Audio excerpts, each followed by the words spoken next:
बिस्मिल्लाहिर्रहमानिर्रहीम। अस्सलामुअलैकुम। मैं हूं अली असगर और आप देख रहे हैं मेरा यूट्यूब चैनल। नाज़रीन करम, एक तरफ मुरीदके में तहरीक लब्बैक पाकिस्तान पर जुल्म किया गया है और तहरीक लब्बैक पाकिस्तान के कारकुनों का खून बहाया गया है, और दूसरी जानब तहरीक लब्बैक पाकिस्तान के हज़ारों कारकुनों को भी गिरफ़्तार किया गया है। नाज़रीन कराम, आज 23 दिन हो गए हैं कि तहरीक लब्बैक का मरकज़ और बाबा जी का मज़ार सील हैं, जबकि दूसरी जानब हुकूमत और पंजाब पुलिस बार बार ये कह रहे हैं कि तहरीक लब्बैक के अमीर हाफ़िज़ साद रिज़वी और उनके भाई अनस रिज़वी साहब मुरीदके से निकलने में कामयाब हो गए थे। इसी तरह कुछ सहाफ़ियों की जानब से भी यही दावा किया गया कि तहरीक लब्बैक के सरबराह हाफ़िज़ साद रिज़वी और उनके भाई वहाँ से निकल गए थे। यहाँ तक कि कुछ लोगों ने यह भी कहा कि हाफ़िज़ साद रिज़वी और उनके भाई ने पहले वहाँ पर कपड़े तब्दील किए और उसके बाद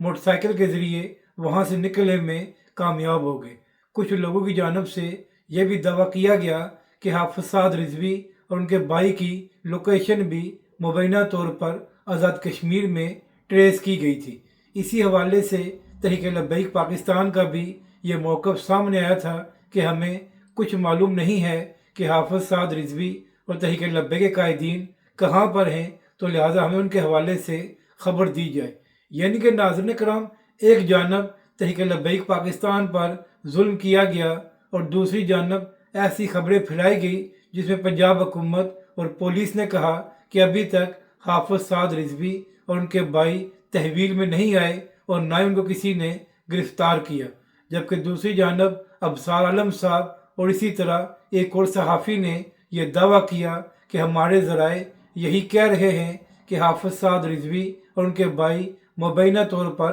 तहवील में हैं। तो इसी हवाले से और इस सारी कहानी पर सीनियर सहाफ़ी और तजियाकार सदीक जान साहब का भी मौक़िफ़ सामने आया है। नाज़रीन कराम, यहाँ पर अहम बात यह है कि सदीक जान साहब ऐसे सहाफ़ी नहीं हैं जो अक्सर तहरीक लब्बैक के हवाले से बात करते हैं या तहरीक लब्बैक पाकिस्तान को डिफेंड करते हैं। तो अगर वो तहरीक लब्बैक के हवाले से कोई बात करेंगे तो इसका मतलब ये नहीं होगा कि वो हाफ़िज़ साद रिज़वी या तहरीक लब्बैक पाकिस्तान को डिफेंड करें। तो नाज़रीन कराम, सदीक जान साहब अपने व्लॉग में बात कर रहे थे, तो वहाँ पर बात करते हुए सदीक जान साहब ने कहा कि हुकूमत और चंद सहाफ़ियों की जानब से जो कहानी चलाई जा रही है कि हाफ़िज़ साद रिज़वी और उनके भाई मुरीदके से निकलने में कामयाब हो गए थे, मैं ये कहानी बाई करने को तैयार नहीं हूँ। सदीक जान साहब ने कहा कि 26 नवंबर और 13 अक्टूबर में फ़र्क ये था कि जब 26 नवंबर को डी चौक में पीटीआई के ख़िलाफ़ ऑपरेशन किया गया तो उस वक्त रास्ते खुले रखे गए ताकि पीटीआई के लोग वहाँ से निकल सके। लेकिन जब मुरीदके में तहरीक लब्बैक के ख़िलाफ़ ऑपरेशन किया गया तो वहाँ पर इस कदर फोर्सेस की तादाद थी कि तहरीक लब्बैक के कारकुनों और कायदीन को घेर लिया गया था और मुमकिन नहीं था कि वहाँ से तहरीक लब्बैक के कारकुन या कायदीन निकल सके। यानी कि नाज़रीन कराम, एक ऐसा सहाफ़ी जिससे तहरीक लब्बैक या हाफ़िज़ साद रिज़वी का कोई ताल्लुक़ नहीं है, वो भी यही बात कर रहा है कि जो नाम नहाद सहाफ़ी ये कह रहे हैं कि हाफ़िज़ साद रिज़वी और उनके भाई वहाँ से निकलने में कामयाब हो गए थे, तो मैं ये बात तस्लीम करने या मैं ये कहानी बाई करने में यकीन नहीं रखता और ऐसा करना बहुत मुश्किल था। तो नाज़रीन कराम, अब बात यह है कि इतने दिन गुजर गए हैं, आखिर तहरीक लब्बैक के अमीर हाफ़िज़ साद रिज़वी कहाँ पर हैं और किस हाल में हैं। नाज़रीन कराम, एक वीडियो मौजूद है कि जहाँ पर देखा जा सकता है कि हाफ़िज़ साद रिज़वी जब स्टेज पर मौजूद थे वो आंसू गैस की शेलिंग या किसी और वजह से बेहोश हो गए थे। तो फिर सवाल ये है कि जब तहरीक लब्बैक पाकिस्तान के मर्कज़ी कंटेनर को भी आग लगा दी गई थी तो कैसे मुमकिन हुआ कि हाफ़िज़ साद रिज़वी और उनके भाई और तहरीक लब्बैक पाकिस्तान के अरकान शूरा वहाँ से निकलने में कामयाब हो गए। और दूसरी अहम बात यह है कि तहरीक लब्बैक पाकिस्तान के वो अरकान शूरा जो ऑपरेशन से पहले हुकूमत के साथ मुज़ाकरात कर रहे थे वो भी वापस नहीं आए थे। तो क्या सवाल ये है कि क्या तहरीक लब्बैक पाकिस्तान के अरकान शुरा जो हुकूमत के साथ ऑपरेशन से पहले मुज़ाकरात कर रहे थे, तो क्या वो भी वहाँ से निकलने में कामयाब हो गए थे, और क्या वजह है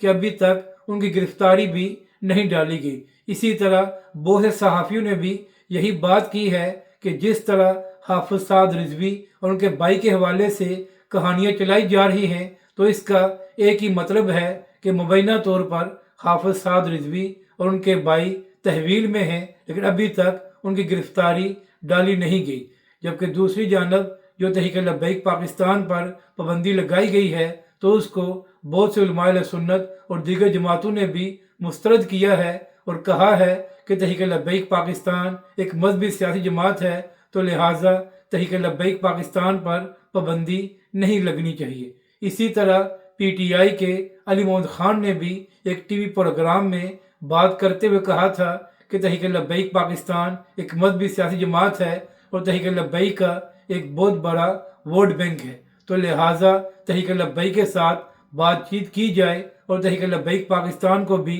मौका दिया जाए कि वो मेन स्ट्रीम में आकर सियासत करे। इसी हवाले से सहाफ़ी और यूट्यूबर इकरारुल हसन साहब ने भी एक प्रोग्राम में बात करते हुए कहा था कि मेरा ख्याल ये है कि तहरीक लब्बैक पाकिस्तान पर पाबंदी लगाने से मसाइल हल नहीं होंगे, तो लिहाजा बातचीत की जाए और इस मामले का हल मुज़ाकरात के ज़रिए निकाला जाए। इकरारुल हसन ने कहा कि हर इलाके और हर हल्के में तहरीक लब्बैक पाकिस्तान का वोट बैंक मौजूद है, तो इस तरह पाबंदी से मसला हल नहीं होगा। तो नाज़रीन कराम, इसी हवाले से मुफ्ती मुनीब साहब ने भी मुलाकातें की हैं और वो भी कोशिश कर रहे हैं कि मुज़ाकरात के ज़रिए मामलात आगे बढ़ें। तो अब देखना यह है कि आने वाले दिनों में तहरीक लब्बैक और उसके कारकुनों के लिए कोई अच्छी खबर आती है, और क्या आने वाले वक्त में तहरीक लब्बैक पाकिस्तान से पाबंदी ख़त्म होगी या नहीं। मगर नाज़रीन कराम,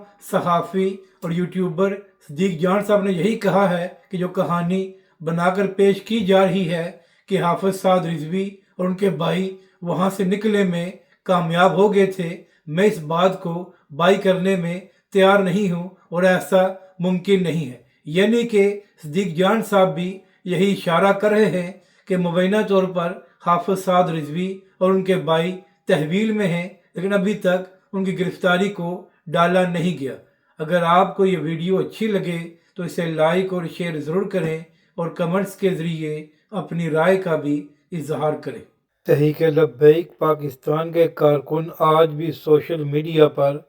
यही सवाल कर रहे हैं कि आखिर गोली क्यों चलाई